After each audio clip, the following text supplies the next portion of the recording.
Kier Starmer gave a speech in Manchester, and it was about these 5 missions. And he kicked off, pun intended, he kicked off using a football analogy. I hadn't realised it, but from what he was saying, it sounds like he's a Gunners supporter, and they're doing pretty good. He says, what we've got to do is learn from football. It's a bit of a trite analogy using sporting terms.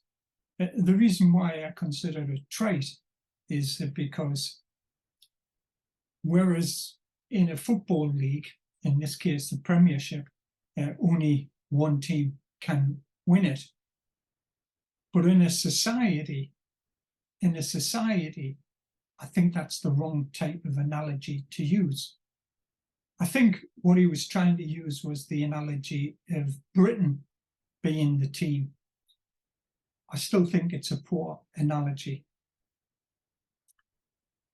I agree with him that it's teamwork, excellence, blah, blah, blah, blended skills, pulling together, all the usual cater to make something successful.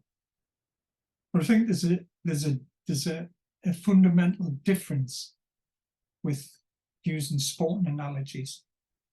At the present time in the Premiership, basically, unless you've got a shed full, a barge full, a bank full of money, there's no way that you're going to win the Premiership.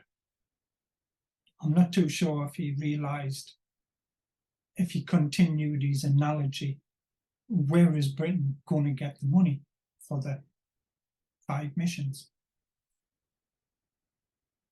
People with a slightly longer memory will remember back in 2019 when Kier Starmer was running to become the leader of the Labour Party, came out with a pledge card, and on the pledge card it had 10 pledges. I'm not going to go through the pledges now. I did a video split into 3 or 4 bits going through each of the pledges. If you're interested, look on my channel, look that up. But I believe that Kier Starmer is a reasonably practical person. He's hide these pledges away. He's hide these pledges out for scrutiny. He's got elected on the basis of it, if some of the pledges, big ones like nationalise industries. I said I wasn't going to go back, but I just used that as an example. And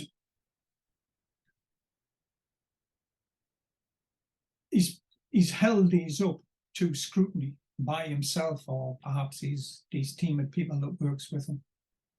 I think he's possibly also been visited by the men in suits, the bankers, and people like that, basically saying that some of these things that you're coming out with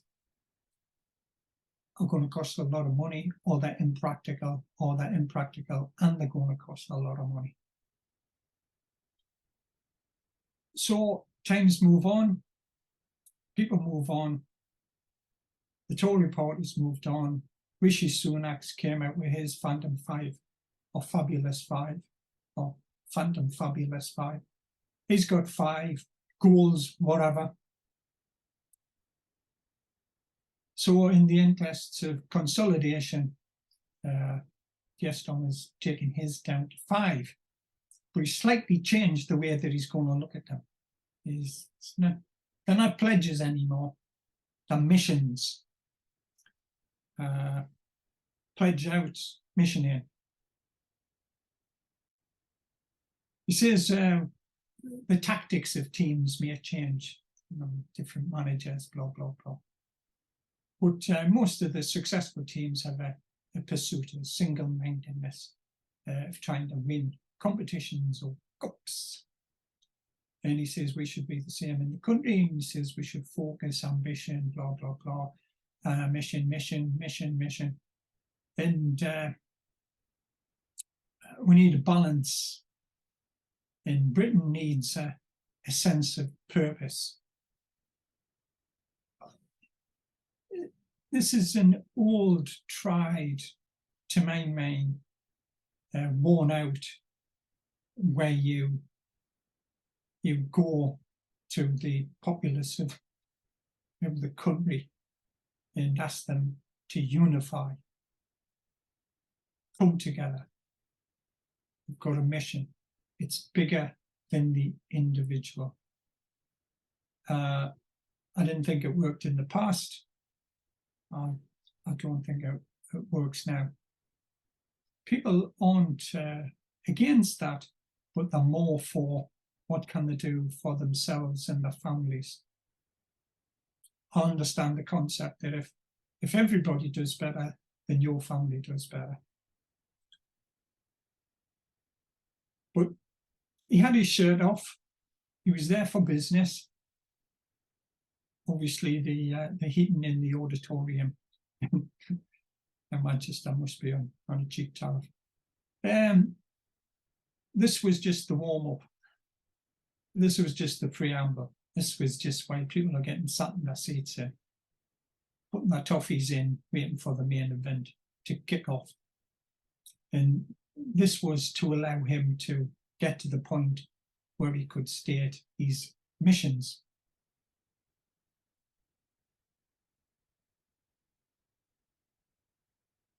And he says there's kind of no reason why Britain can't be a brilliant sports team. And that's why I'm not keen on these sport analogies. There's a load of other sports teams out there, China, India, they're getting kitted up and moving pretty fast. Germany, always being a powerhouse in Europe. France has a different view of government intervention. And then you've got the Americans who are pumping a huge amount of money into their industries, their chip industries. They're trying to reshore stuff. They're trying to regenerate industry in America. You're up against some tough competition. But he says that the government can be driven forward if it's got clear, focused objectives. Can't disagree with that. It's the same in life. It's the same for businesses. It's the same for governments.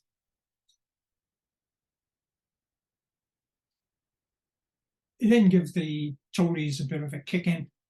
Basically, they've ripped off the UK population. This. He didn't say this, but that's what I took him to mean. I'm doing a bit of Kreskin and reading his mind. From my point of view, yeah, the Tories have ripped off Britain. The MPs and friends of MPs have trousered a lot of money. Go and work it out yourself. We're back to Starmer now. He says it's got to be confidence, hope in the future. Yeah. Yesterday was shite. It's shite because of the Tories. But to be fair, he also said it's shite because other governments, not just the Tories, haven't been focused on the future. Fair comms. He says we need a new Labour, new mission. It's one of those old admin words, new, improved. People never get tired of hearing new, apparently. So new mission-driven government. Wow. What's going to be different to the old non-mission-driven government? He says and this is the little phrase that he likes to use quite a lot, is he says it's going to be the end of sticking plaster. Try that again. It's going to be the end of sticking plaster politics. So that's his couple of new phrases: missions and sticking plaster politics. Yeah, I don't disagree with him. I think a lot of the governments have always been that. The reason why is because they're crisis driven. They have a plan, a mission, a goal, whatever. They work towards it. Events, dear boy, come along. And they then fall over. The easiest one in the last couple of years was the COVID. Everything gets hired out to the back burner. The only thing that the government wants to deal, talk, or do anything about apparently is COVID. And now it's changed. Now it's Ukraine. Ukraine this, Ukraine that. Aeroplanes here, boats there, send the army, send everybody, send everything to Ukraine, blah, blah, blah, blah, blah. Meanwhile, the NHS keeps clicking up the backlog. Stop talking about the NHS. It's democracy. It's Ukraine. Blah, blah, blah, blah, blah. Ukraine, Ukraine, Ukraine. Money, money, money, money. Money comes out the money trade and stuff like that. Is the amount of money that we're giving to Ukraine a huge amount of money? By government total debt standards? No.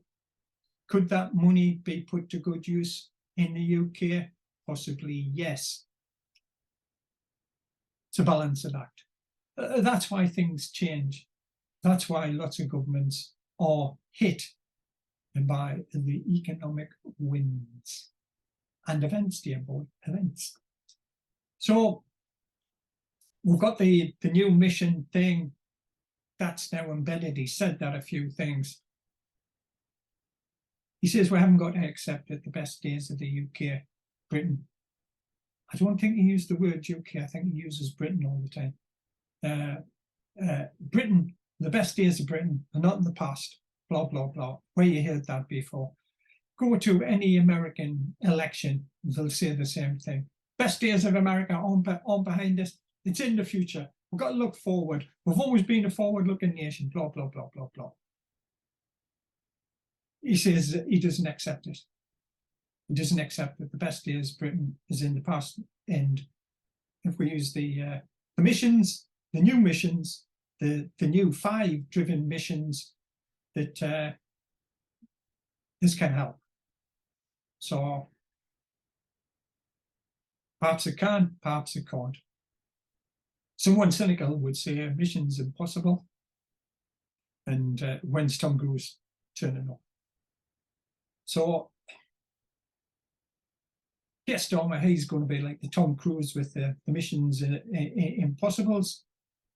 And he says there's a yearning in the country to come together right now. Over me. That's from the Beatles. Pop pickers. He says there's a yearning coming together for something bigger. We're harping back to the 60s. We're harping back to like the Kennedy, what can you do for your country? Don't ask what's in it for you. Ask what you can do for your country, sort of stuff. Something bigger. We all want to come together, Let's be one. Let's merge. Rah, rah, rah. We're all on the terraces. We all want the gunners. Well, not my case. That's I'm a Newcastle fan. We all want our team to win. The team's Britain. That's what I was taking them to mean. He says Britain has come together in the past, and says we created the NHS. Okay, I'd say that, yeah. Then he said about the penny, and I thought, well, maybe it's a bit shaky ground there, but okay. At certain points during the penny, I believe the country did come together. I think that poor leadership in lots of times, but that's something else. I believe the country did come together. And then he mentioned the old Queen and what happened last year. The country came together. Same again, I don't think that's a good example. I believe for a short length of time, there was a reasonable body of the country did come together. But there was also voices raised about the monarchy. Personally, I believe in a republic. you've got to divorce. We're not talking about people in the royal family. You've got to divorce the monarchy from the actual people, and it's a tragedy for anybody's family when somebody dies and passes away. But I think he was wanting to say the country came together for them. I'm not too sure that they're the best examples, but these were the ones that he used.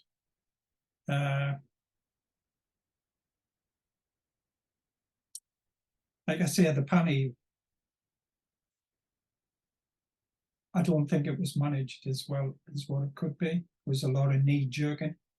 Comes back to what Kier Starmer saying, should try and have some structure in place. Whether there's a structure in place that he has for future possible pandemics, it's not on one of these 5 missions.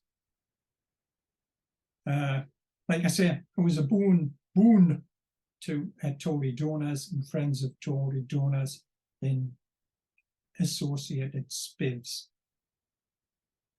That's just my opinion. He didn't say any of that. He wants to drive the country forward to a better future. Better future, keep going. There's opportunities tomorrow. Back to the sporting analogies. Since we've got to get out of the changing room, you know, the games are kicking off. We can't be in there just sitting, drinking while Lucas here and tying up our shoelaces and reading the Sporting Life. It says, you know, got to get myself out on the park, you know. He then went into some things which I just think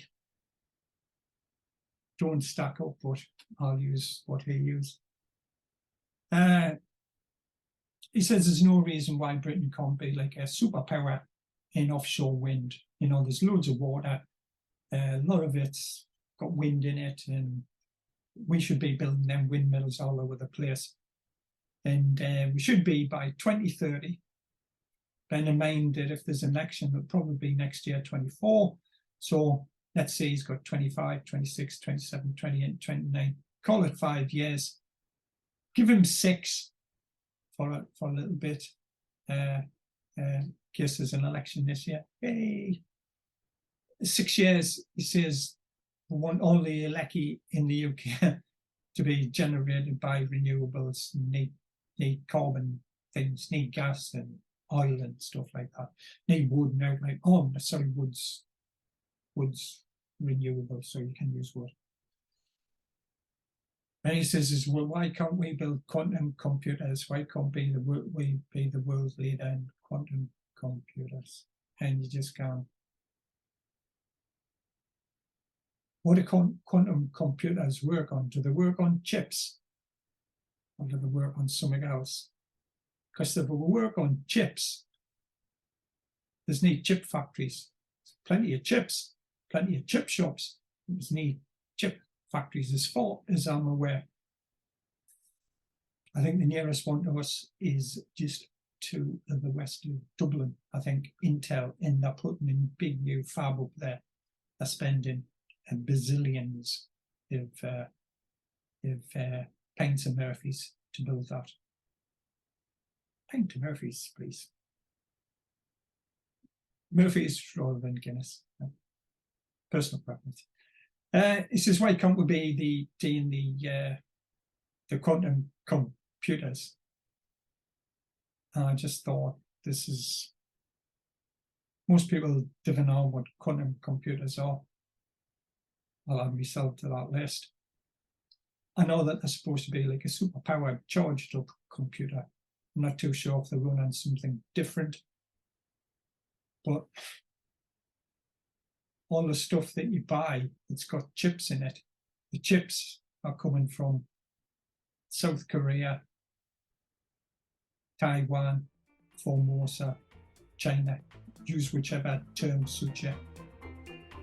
I'm not too sure if Japan has any chip factories, but I think the bulk of them, South Korea, China, and I'll continue to use Taiwan, we'll change the name.